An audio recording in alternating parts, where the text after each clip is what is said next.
How's it going, everyone? Today we have Jared Demichel on with us. Jared, the associate head coach of the UMass Amherst Minutemen. Also, Jared, a former RIT NCAA four-year alum. Also played in the NA and USHL and Avon prep school.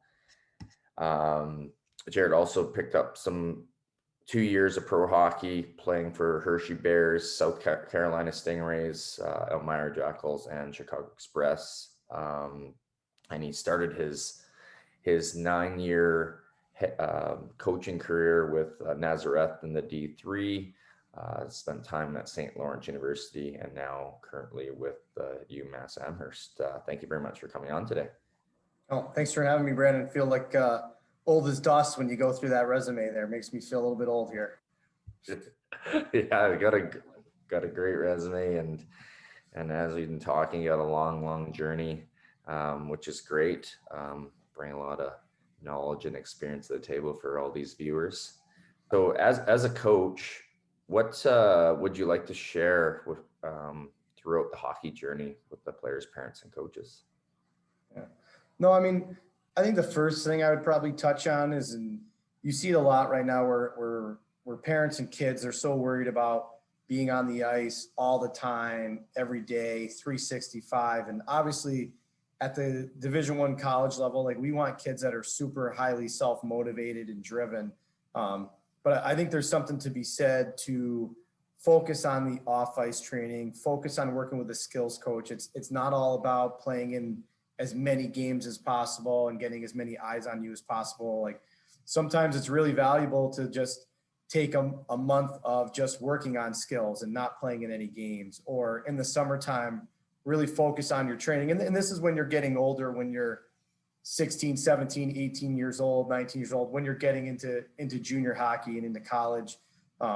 That's something that I wish I handled a little bit differently, and made that mistake. Didn't know any better.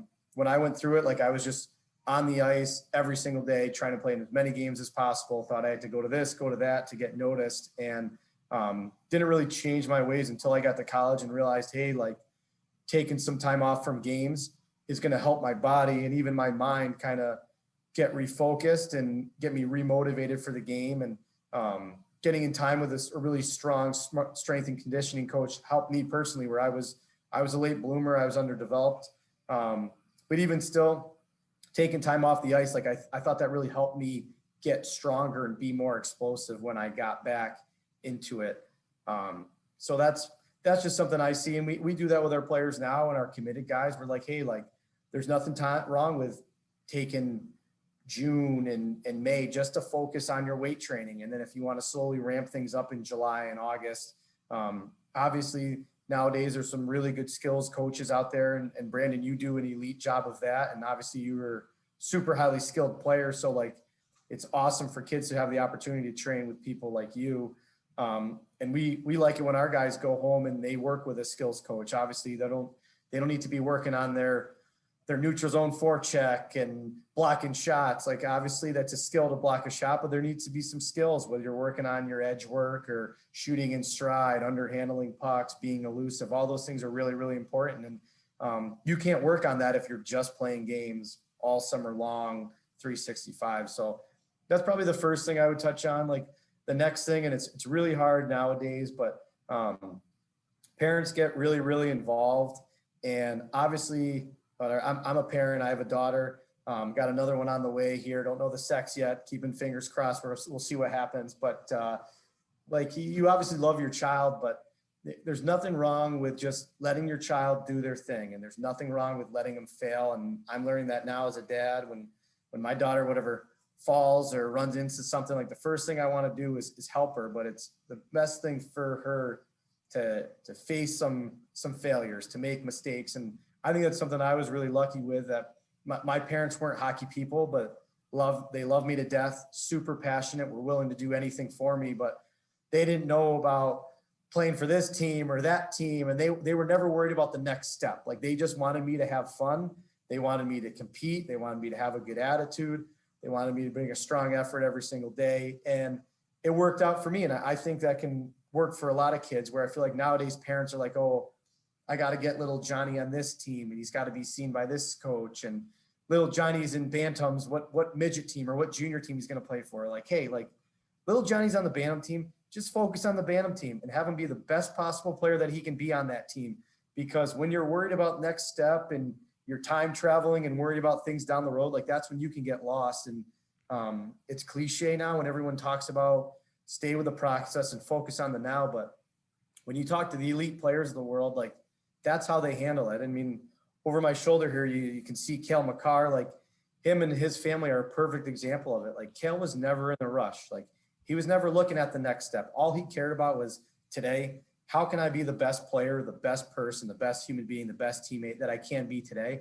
And if you attack that, you keep piecing those data together, you're going to keep getting better and you're going to keep improving. So Cale's a perfect example of that. And then probably the last thing I would touch on too, and maybe goes hand in hand with talking about parental involvement, is just social media now is just such a monster.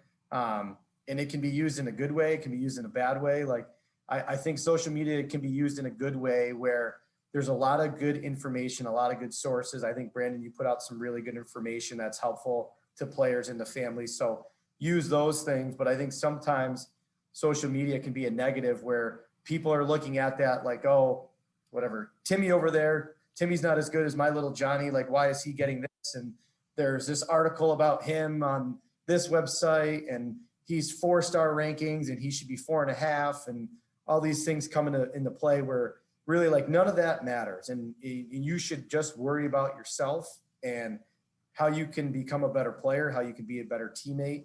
And you take care of those things, you're going to get opportunities. It's when you get lost looking in social media at this guy, that guy, and that's where you get lost and your vision gets kind of blurred.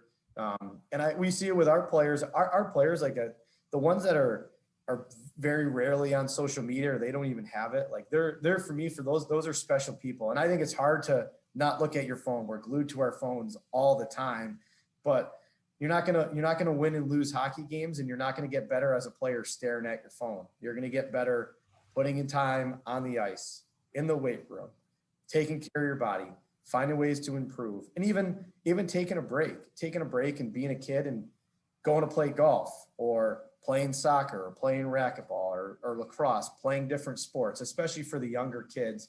And even for our guys in college, like every once in a while, like we'll let them play whatever, a kickball game or a soccer game. And obviously you got to be smart about that. You don't want guys getting hurt or anything, but be competitive, do different things, play checkers, play Connect Four, play different games. There's ways to be competitive and give your body a little bit of a break from hockey, but you can still be a really ultra competitor. And you see that with guys like Sidney Crosby. And there was a great documentary in the summertime about Michael Jordan, about how competitive he is. And that's why he's an elite athlete. And I think it's no different in hockey. Yeah, for sure. A little bit of balance for the hockey players and athletes, and just even be a regular person for a little bit of time. I know